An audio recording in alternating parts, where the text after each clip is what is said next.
Hello, everyone. Today we're going to talk about what if government does not protect property rights.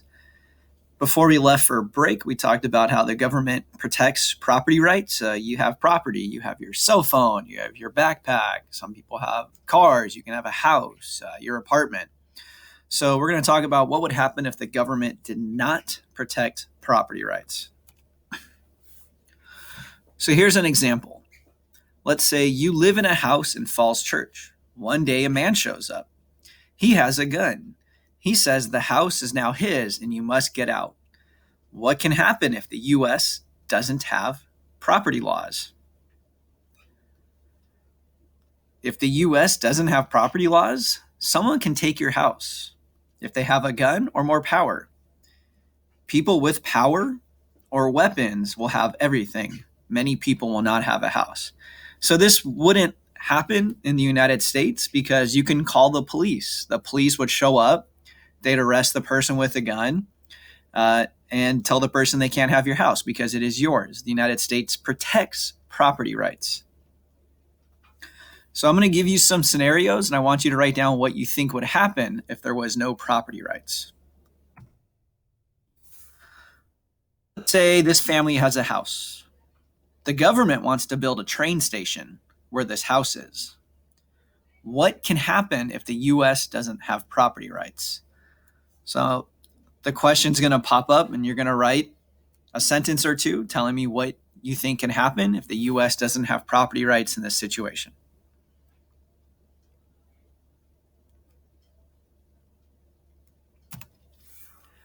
All right, number 2, search and seizure. So this person is undocumented, meaning he doesn't have a visa.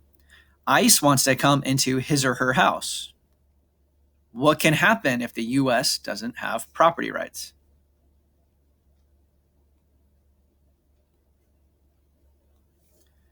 If the U.S. didn't have property rights, the police or ICE would be able to go into his or her house.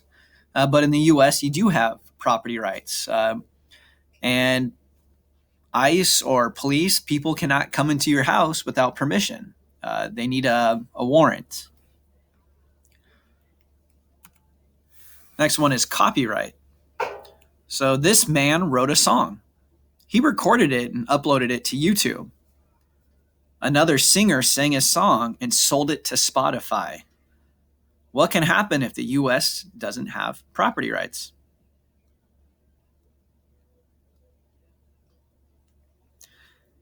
Well, if the U.S. didn't have property rights, this person would have lost his song.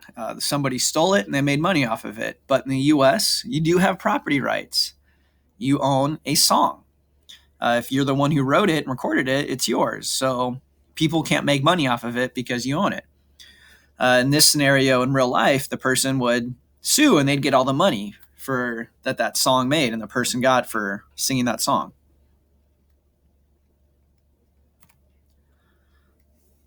All right, so a family has a car. Another family needs to go on a trip.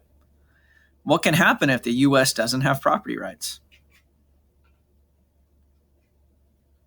Well, if the U.S. didn't have property rights, somebody else can just steal the car. There wouldn't be anything you can do about it. But the United States, once again, does have property rights, so people can't take your car.